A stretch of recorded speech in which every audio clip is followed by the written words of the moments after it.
Hey guys, thanks so much for joining me today. My name is Keely and I'm the owner here of Love Faith Adventure, where I blog about the marriage, relationship, intimacy, and marriage and how you can go deeper with your spouse. And today I'm talking about a very unpopular topic, and that's self-control. Self-control, guys, we all struggle with it. I mean, in all kinds of areas too, whether it's how much you eat, how much you drink, how much coffee you down every morning, whatever it is, we all struggle with self-control in our life. And I got to thinking about this earlier because I kind of had a little disciplinary issue with one of my kids. I found one of them playing video games during school time versus when they're actually supposed to be able to do it. And of course, they immediately got angry and upset. And I'm like, why are you upset with me? I am not the one who was doing the wrong thing here. You were. And I think that really what was going on is that that child was experiencing guilt.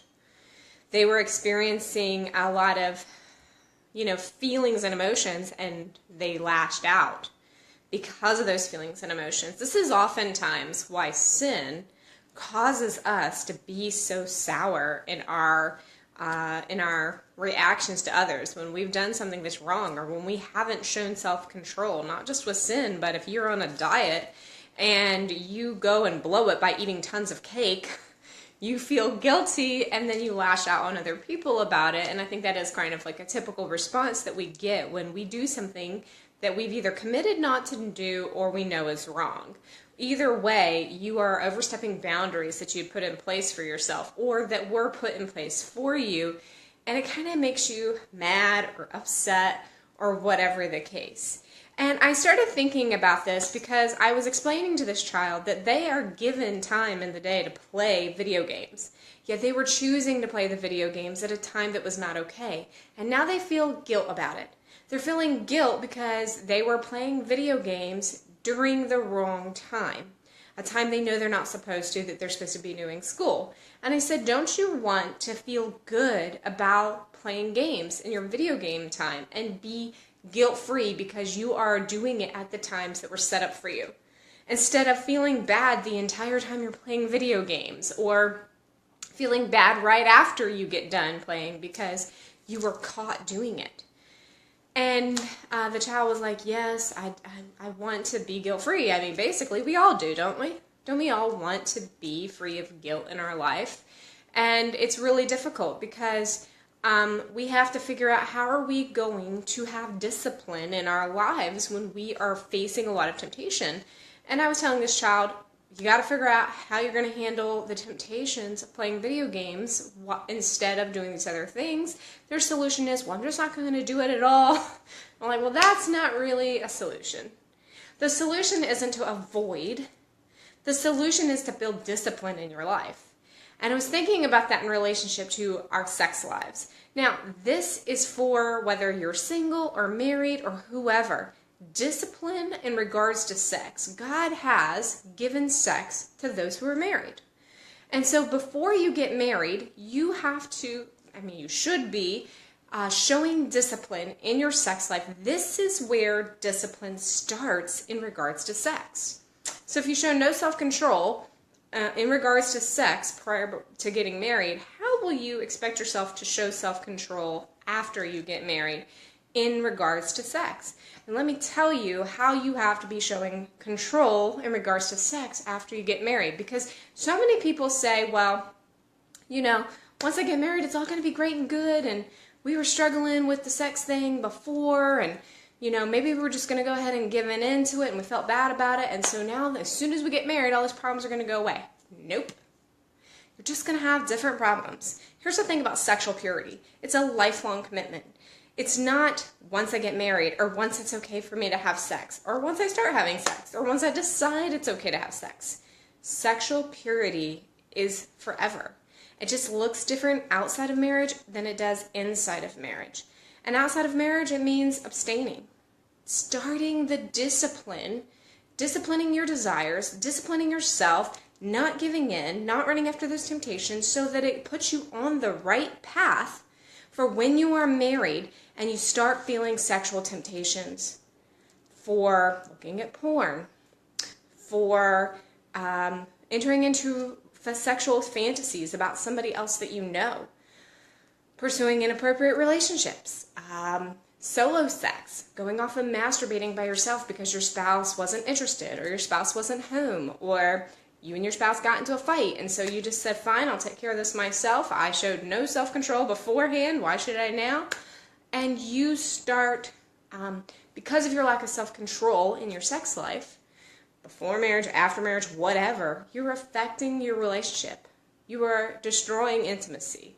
You're making it harder for you to get the things that you desire out of sex and out of that relationship, because you're putting up these walls, and instead of showing the discipline that you need in your sex life, you are giving in to your temptations or to your desires instead of really seeing the big picture. Okay, so maybe you don't look at porn. Maybe you got that under control. Maybe you don't have any extramarital relationships, and maybe you're really great at not fantasizing about other people sexually and shutting those thoughts down. Awesome. Maybe you don't get off alone and masturbate without your spouse around, but maybe you're not showing control while you guys are being together. I know a lot of wives struggle to orgasm. If the husband isn't showing control in his sex life, he's going to finish. She's not going to be done. And I think this is a big struggle with married couples, because one person is running ahead. They've not shown any self-control so that they can allow room for the other person's needs. And guys, self-control is so important in your sex life. In all aspects of your sex life, it is important, because when you exhibit self-control, you can serve your spouse better. Self-control in when you orgasm, when you ask for sex. Maybe your spouse is insanely exhausted, and because you don't have any self-control whatsoever, you're demanding sex from them instead of allowing them to sleep. Now, if this is an every night occurrence for your spouse, they're always utterly exhausted and they're always tired and never available, then you've got to come at this very differently. Help them clean the house, help them take things off their plate, work together for solutions. But if it's just one night and they look like death warmed over, but you cannot let them go to sleep because you've got to have sex, you're not showing control of your body and your desires and disciplining yourself. And while it's not wrong to have sex when your spouse is sick, you're not really serving them either when you are pressuring them to be with you on occasion when it's obvious they need a break. You see what I'm saying? Now, guys, if you're in a relationship and your spouse is a gatekeeper and they're never having sex with you, they're not disciplined either. And you should hold them accountable for that. As a couple, husband and wife, God put us together so that we could be holier. And I believe marriage is meant to help us see where we're wrong and to see what we do that's not good. I mean, I have learned so much about myself and my own sin and my own patterns because I'm married than I would have when if I stayed single and then I became a parent. That made it even more evident where I have my sin patterns. But God put us together with our spouse to help us be holier, to help us be closer to Him. And so don't avoid holding your spouse accountable for things. Don't avoid it. Ask the hard questions.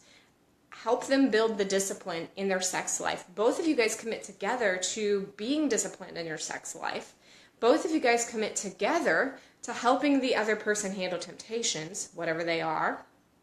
Whether the temptation is to avoid sex, which is wrong because we know in the scripture that it says that we are to give ourselves to our spouse.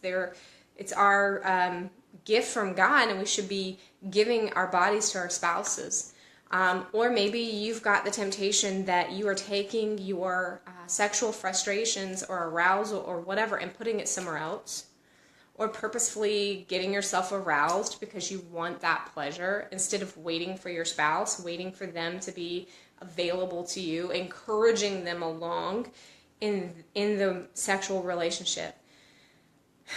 If you stay on it with your spouse who is not engaging with you sexually, and you come at it from a servant heart, not from a, I gotta have my needs met heart, but a servant heart. What can I do to make this better? How can I make it so that we are both feeling good about our sexual time together and coming at it in that way. If you stay persistent enough, long enough, lovingly enough, they are going to respond. And I know that's hard.